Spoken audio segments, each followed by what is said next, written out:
So I used to go to accompany Gangubai Hangal on the violin sometimes. So Gangubai Hangal ಅಷ್ಟು senior artist.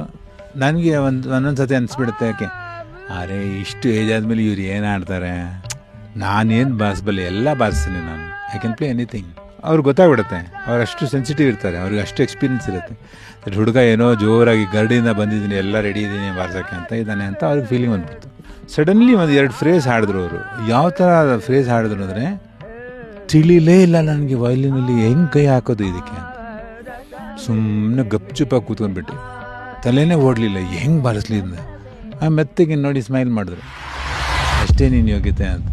ಹೆಂಗೆ hurt ಆಯಿತು ಆ ಮೂಮೆಂಟ್ಗೆ ಅಂದರೆ, ಮೈ god ಏನಪ್ಪ ನಾನು ನನ್ನ ಬಗ್ಗೆ ಅಷ್ಟು ಅಂದ್ಕೊಂಡಿದ್ದವನು.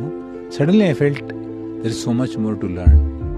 For an artist getting humiliated sometimes for some reason it's not the ending of the chapter, it's the beginning of a new chapter. Full ವಿಡಿಯೋನ ನೋಡಿ on rapid Rashmi's YouTube channel.